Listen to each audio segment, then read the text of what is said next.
Magandang buhay mga kabutingting. Meron tayong gagawin dito na isang Oppo A3s. Ang problema nito, blackout. Kahit i-on mo siya rito, kahit i-charge mo siya, wala kang nakikita rito sa kanyang screen.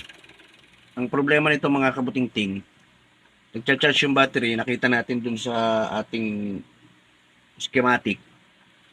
Nagcha-charge siya, kaya ang sira nito yung kanyang LCD. Kaya magpapalit tayo ng LCD mga kabutingting. Shoutout sa'yo bro! Ronald Samaniego, ayan. Saka kanyang ang mga anak po ito. Dalawa po yung kanyang pinagawa. Yung isa yung Vivo Y11. Ayan. Salamat tol sa pagtiwala. May bahay si Sally Samaniego. Ayan. Maraming salamat sa inyo.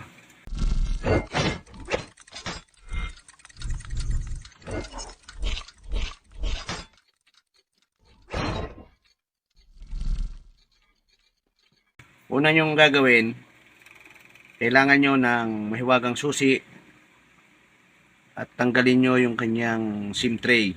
Yan. Sapagkat tayo ay magbubukas ng back cover. Dahil yung flex ng battery at flex yung LCD ay ating iaangat, i-unmount natin.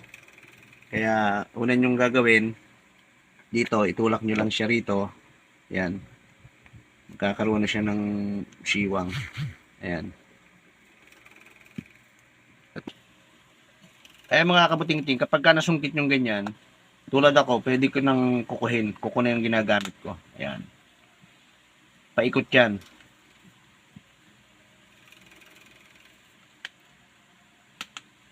Ayan o. Pero kung hindi nyo kaya yung kuko,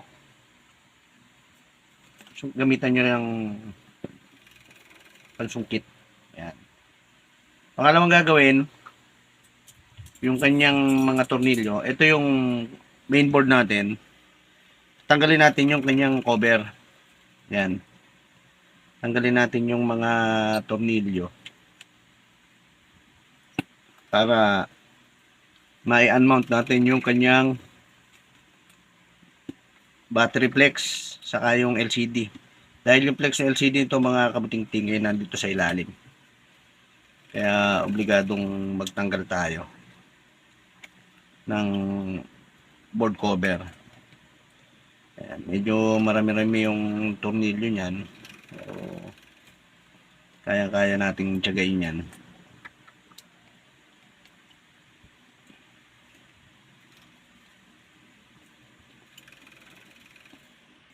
Kaya natanggal na natin yung mga tornilyo mga kabutingting. Ngayon, ang gagawin natin, sikutin nyo lang dito yan sa ilalim.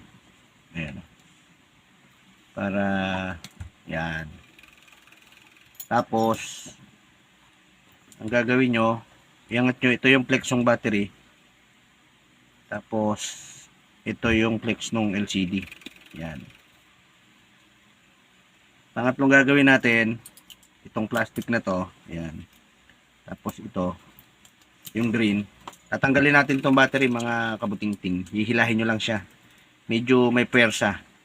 Pag ganyan. Ayan o. Yan.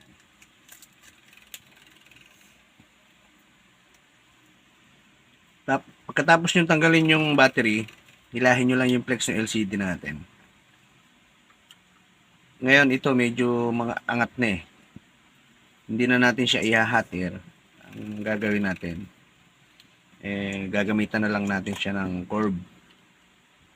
Kahit saan dyan, sira naman na yung ating LCD. Magpapalit naman tayo. Ayan. Ayan.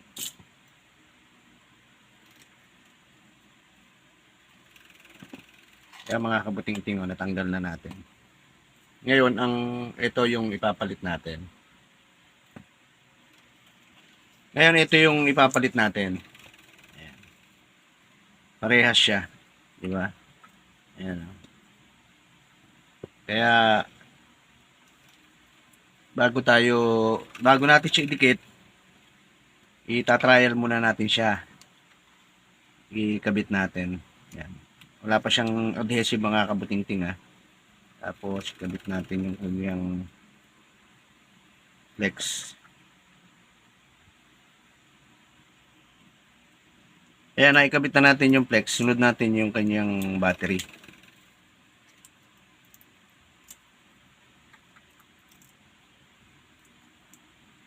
Kabit natin yung flex. Saka natin siya i-on. Ayan. Nag-vibrate na siya. Ayun, oh. Try lang natin. I-check pa natin yan eh. Tingnan na, alamin natin kung may password o wala. Kaya walang password, i-check natin siya.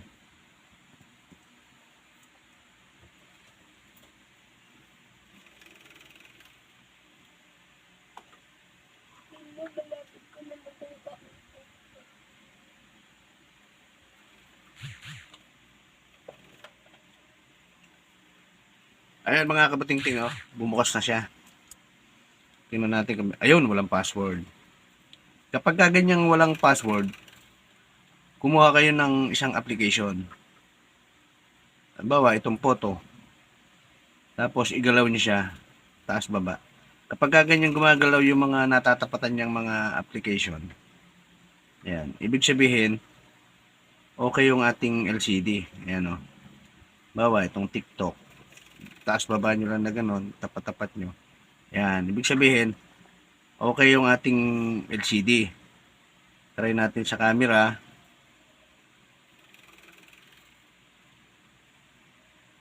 Ayan. Okay na siya. Ayan, oh. Ayan. Lipat-lipat nyo para ma-check nyo kung gumagana lahat. Kailangan paikot na yan, gumagana yan mga kabuting-ting. Napaka-importante niyan. Ayan. Okay. Ngayon ang gagawin natin, pipix na natin siya. Pero bago natin siya lagyan ng adhesive, ang gagawin natin ay lilinisin muna natin. Kaya tanggalin ulit natin yung kanyang battery, yung flex ng ating LCD. At natin yung battery dahan-dahan, saka yung flex ng LCD natin. Ngayon ito ang gagawin nyo. Yung paikot na yan, may mga naiwang dikit yan eh. Ang gagawin nyo, gamit yung panlinis, yan, yung gilid na yan, lilinisin nyo lang. Kasi lalo na pag may mga basag na ganyan yung mga LCD, maraming naiiwang mga basag-basag yan sa gilid eh. Yun ang kailangang matanggal natin. Sapagkat kapag inilapat natin yung ating bagong ipapalit na LCD, may posibilidad na mag-crack siya. Sapagkat pag diniin natin, aalsa siya eh. Dahil bubukol dun sa may basag na bubog. Ayan, kaya kailangan malinis yan bago tayo magsalpak ng bagong LCD. Ayan. Ikaw ay napadaan sa aking channel, napanood mo ang aking mga video, like and comment, pwede kang magtanong at sisikapin nating masagot yan ng tama. Paki-click mo na rin ang notification bell para sa mga latest video update. Ikaw ang maunang makapanood. Lalo na paki-subscribe mga kabuting-ting sa aking channel. Yan. Maraming salamat sa inyong panonood at pagsuporta. Ayan mga kabuting-ting, dikitan natin. Ito yung aking ginagamit. Adhesive pang kahit saan kayo magsimula dyan mga kabuting-ting. Basta kailangan paikot malagyan nyo. Sapagkat yung backlight ng ating LCD makikita. Ayan. Paikot siya. Paggawa ng cellphone mga kabuting-ting medyo madali na mahirap. Pag alam mo na, madali. Pero pag hindi pa, mahirap. Pero nakukuha yan sa tiyaga. Sa mga nagsisimula dyan, ayan, panoorin nyo lang yung aking mga video. Kahit papaano, meron kayong kaunting mapupulot. Ayan. Sa mga sumusuporta sa akin, Shoutout sa inyong lahat. Di ko na kayo babanggitin dahil ang dami nyo. Pagka naikutan nyo ng ganyan, gagawin nyo, ilalapat nyo na yung ating LCD. Yan.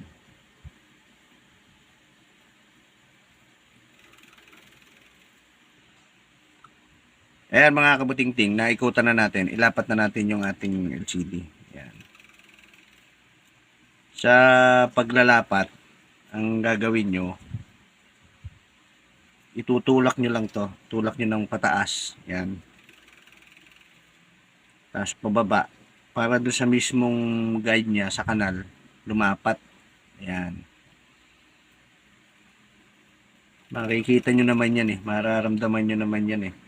Kapag kayo na ang gumagawa. Yan. Ngayon, kapag naikabit nyo na, ipipix nyo na yung flex.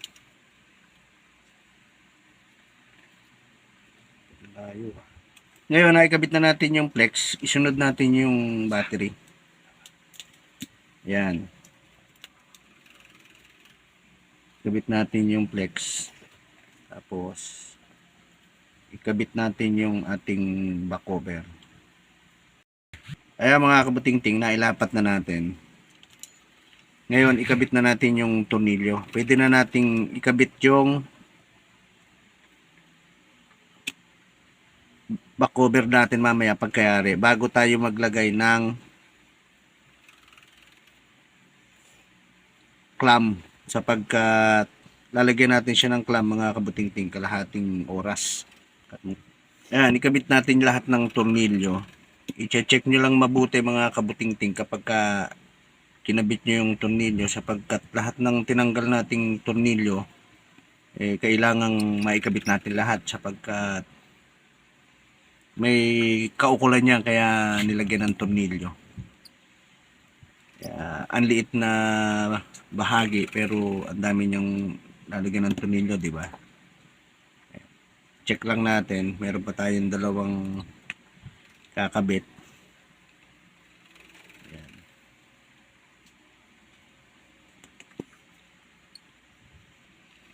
Huwag nyo kakalimutan mga kabutingting yung front cam nito, andito, nakasama sa back cover.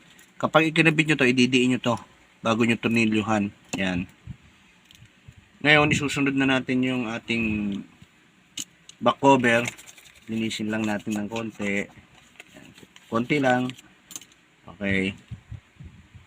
Ngayon, ilapat na natin. Paglalapat sa harap, mga kabutingting, una. Yan. Pagka ibinalik nyo, tutunog yan eh. Mararamdaman nyo naman yan. Yan. Yan. Yan. Kabit natin yung ating SIM tray. At lalagyan natin siya ng clamp. Kalahating oras ang ating palilipasin. Tayo ay magbe-break time muna. Patutuyuin natin siya eh.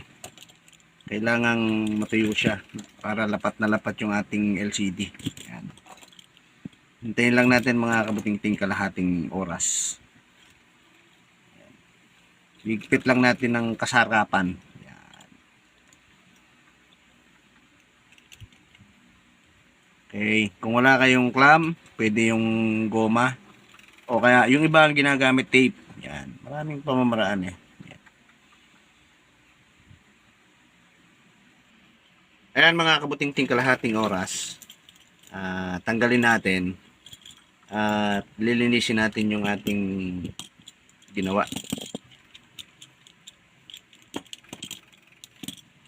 Ayan mga kabutingting, natanggal na natin. Ngayon, ang paglilinis niyan ganito. Gamit yung ating kamay. Ayan o. Kikita nyo. Ganyan lang paglilinis ng mga sumubrang dikit. Tibaling sobra, wag lang kulang. Sapagkat pagka kulang, makikita rito yung backlight ng ating LCD. Maliwanag siya. Yan. Ganyan lang mga kabutingting paglilinis niyan. Yan.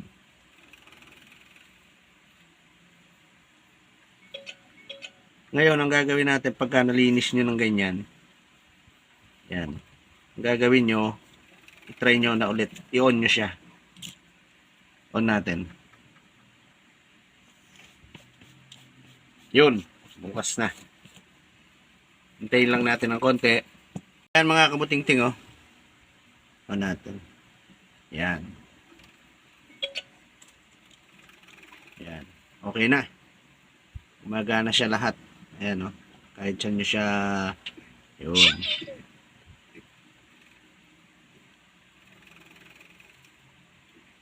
Lobat na siya.